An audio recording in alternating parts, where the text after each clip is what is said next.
FTFS stocks Tamil நேயர்களுக்கு வணக்கம். இன்னைக்கு நம்ம பார்க்க போறது ரெட் லேபிள் திரைப்படத்துடைய மூவி ரிவ்யூ தான். ரெட் லேபிள் அப்படின்னோடனே இது ஒரு நல்ல ஒரு பிராண்டட் சரக்கா இருக்கும் அப்படின்னு நினைச்சுதான் இந்த படத்துக்கு போனோம். ஆனா இது கடைசியில ஒரு 120 ரூபா குவார்டர் மாதிரி தான் ஆயிடுச்சு. அந்த அளவுக்கு ரொம்பவே ஒரு டிசப்பாயிண்டிங்கான ஒரு திரைப்படம் அப்படின்னு தான் சொல்லணும்.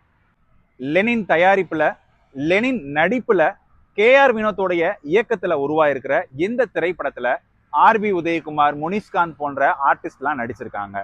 சரி, என்னடா எடுத்தோடனே இந்த படத்தை பத்தி இப்படி சொல்றியே அப்படின்னு கேட்டீங்கன்னாக்க, இந்த திரைப்படத்துடைய கதை என்னவோ ரொம்பவே ஒரு சூப்பரான ஒரு சப்ஜெக்ட்.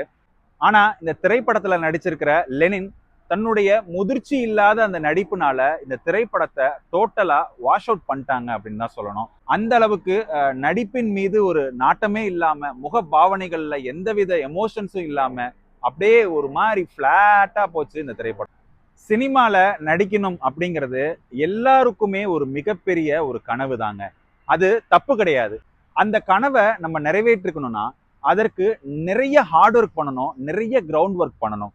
குறிப்பா இந்த படத்தை தயாரிச்ச தயாரிப்பாளர் லெனின் இந்த படத்துல கதாநாயகனா நடிச்சது தப்பு கிடையாது.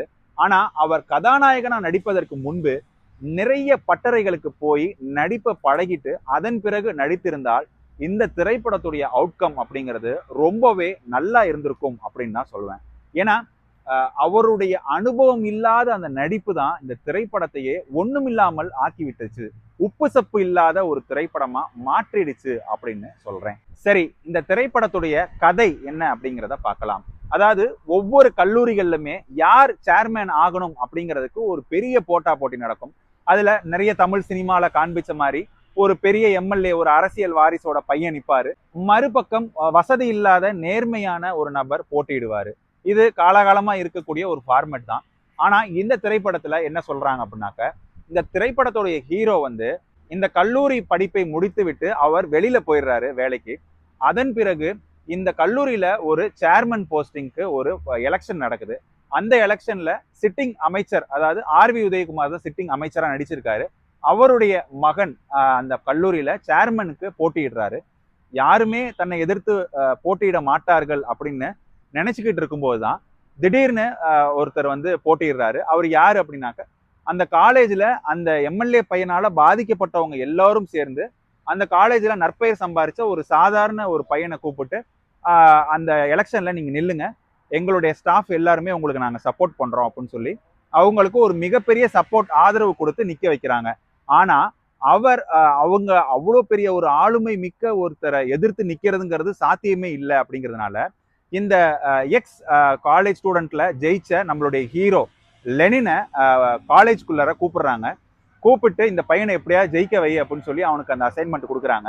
அவர் கல்லூரிக்குள்ள எப்படி ஜெயிக்கிறாரு, அதன் பிறகு கதை எப்படி நகருது அப்படிங்கிறதா இந்த திரைப்படத்துடைய ஒட்டுமொத்த கதை.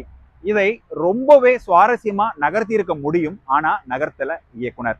அதனால இந்த திரைப்படம் பார்க்கும் போதே பாத்தீங்கன்னாக்க ரொம்பவே தொய்வான ஒரு திரைக்கதையும், ரொம்பவே ஒரு இம்மெச்சூரான ஒரு நடிகர்களுடைய நடிப்புனாலும் இந்த திரைப்படத்தை ஒரு உண்மையை சொல்ல போனோம்னா ஒரு மணி நேரத்துக்கு மேல பார்க்கவே முடியல. பட் இருந்தாலும் என்னதான் சொல்றாங்க பார்த்துக்கலாம் அப்படின்னு சொல்லி இந்த திரைப்படத்தை முழுமையா பார்த்தோம். என்னடா இவ்வளவு கிரிட்டிசைஸ் பண்ணி பேசுறான் அப்படின்னு உங்களுக்கு என் மேல கோபம் வரலாம். உண்மையில் இந்த கதையை நல்லா கிரவுண்ட் ஒர்க் பண்ணியிருந்தீங்கன்னா கண்டிப்பா இந்த படம் வேற லெவலுக்கு கொண்டு போயிருக்கலாம்.